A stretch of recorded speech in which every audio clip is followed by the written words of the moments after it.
नमस्कार। आज हम कक्षा 7 बसंत पाठ्यपुस्तक का पाठ पापा खो गए का दूसरा भाग पढ़ेंगे। पिछले भाग में हमने देखा था कि जो लेखक हैं विजय तेंदुलकर द्वारा इस नाटक में निर्जीव वस्तुओं को सजीव रूप में प्रस्तुत किया गया है और उनमें संवेदना भी दर्शाई गई है। वहीं एक आदमी जो बच्चे को उठाने का काम करता है, उसके हृदय में संवेदना का कोई भी स्थान नहीं है। तो पिछले भाग में हमने देखा था कैसे पेड़ खंबे में दोस्ती हुई और जो बच्चे उठाने वाला जो आदमी है वो बच्ची को लेकर के पेड़ की ओट में छुपा देता है। आज हम उससे आगे इस पाठ को देखेंगे। जब वह बच्ची पेड़ की आड़ में सोई रहती है तो पेड़, खंबा और लेटर बॉक्स और कौवा यह देखकर बहुत चिंतित हो जाते हैं कि बच्ची अत्यंत भोली और प्यारी थी। सब घबरा जाते हैं कि वह आदमी न जाने इस बच्ची के साथ क्या करेगा। वे उसकी रक्षा के संबंध में कुछ विचार विमर्श करने लगते हैं, सोचने लगते हैं और तभी उनकी बातचीत सुनकर वह लड़की उठ जाती है।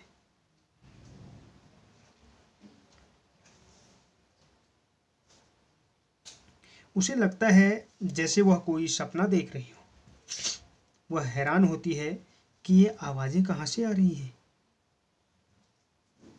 लेटर बॉक्स उसे बताता है कि वे सभी निर्जीव होते हुए भी बोल सकते हैं। यह लड़की यह जानकर बहुत खुश होती है, प्रसन्न होती है। सभी उससे उसके घर का पता पूछते हैं पर वह लड़की उन्हें कुछ ठीक ठीक बता नहीं पाती। थोड़ी देर में वह दुष्ट आदमी वापस आ जाता है। सभी चुप खड़े हो जाते हैं और बच्ची भी कहीं छुप जाती है। वह आदमी बच्ची को न पाकर क्रोधित हो जाता है। बच्ची को नहीं पाकर वह क्रोधित हो जाता है और उसे ढूंढने लगता है। पेड़, खंबा और लेटर बॉक्स अपनी अपनी जगह से खिसक खिसक कर बच्ची को छिपाने का प्रयास करते हैं। अचानक कौवा भूत भूत चिल्लाने लगता है। उसके साथ साथ सभी चिल्ला पड़ते हैं और वह आदमी डरकर भाग जाता है। उसके जाने के बाद सभी लड़की को ढूंढते हैं और वह पोस्टर वाली औरत के पीछे से निकल कर आती है तो सभी खुश होते हैं और प्रसन्न हो जाते हैं। उसके बाद लड़की थक कर सो जाती है। लड़की थक कर सो जाती है। अब सभी लोग जितने भी इसमें पात्र हैं वे सभी उस लड़की को घर पहुंचाने का उपाय सोचने लगते हैं। अचानक कौवे को एक तरकीब सूझती है। वह पेड़ से कहता है कि वह सुबह तक उस लड़की के ऊपर छाया किए रहे जिससे वह देर तक सोती रहेगी, और खंबे से कहता है कि वह थोड़ा झुककर पेड़ पर टिक कर खड़ा रहे जिससे लोगों को लगेगा कि यहाँ कोई एक्सीडेंट हुआ है, जिससे लोगों को यह लगेगा कि यहाँ कोई एक्सीडेंट हो गया है। तो वे लोग पुलिस को बुलाएंगे और पुलिस लड़की को देखेगी और उसके घर का पता पूछेगी। उसको देखेगी और उसके घर का पता पूछेगी।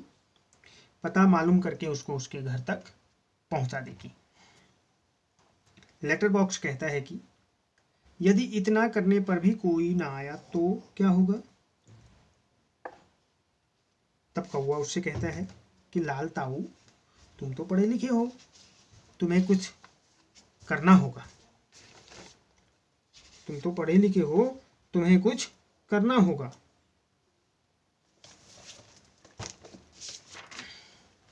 सुबह होते ही सभी देखते हैं कि पेड़ झुककर लड़की पर छाया किए हुए है। लड़की गहरी नींद में है। खंबा टेढ़ा खड़ा है और कौवा कांव कांव कर सबका ध्यान आकर्षित कर रहा है। और पोस्टर पर लिखा है, पापा खो गए। लेटर बॉक्स धीरे से सबसे कहता है कि यदि किसी ने इस प्यारी बच्ची के पापा को देखा हो तो उसे यहाँ ले आए। और इसी के साथ पर्दा गिरता है और यह नाटक एकांकी हमारा यहीं पर समाप्त होता है। तो हमने देखा किस प्रकार विजय तेंदुलकर द्वारा लिखित इस एकांकी में निर्जीव वस्तुओं को सजीव रूप में प्रस्तुत किया गया है और उनमें संवेदना भी दर्शाई गई है। और वहीं दूसरी ओर एक जो आदमी जो बच्चे उठाने का काम करता है, उसके अंदर संवेदना का कोई भी स्थान नहीं है। इस एकांकी में रात की घटना का वर्णन था और किस प्रकार बिजली का खंबा, पेड़, लेटर बॉक्स, कौवा, दीवार, ये पोस्टर, इस सारे लोगों में आपस में वार्तालाप होता है। निर्जीव होते हुए भी वह बोलते हैं। इस पूरे नाटक में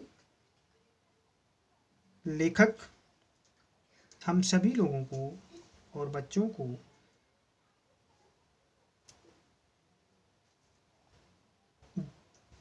जागृत करना चाहता है, उनको सजग बनाना चाहता है कि आज के समय में हमें अपनी सुरक्षा के संबंध में भी सजग रहना है। जिस प्रकार उस लड़की को वह बच्चे उठाने वाला आदमी चुरा कर ले आया था, तो ऐसी घटना और किसी के साथ न हो, इसके लिए हमें सजग रहना होगा। धन्यवाद।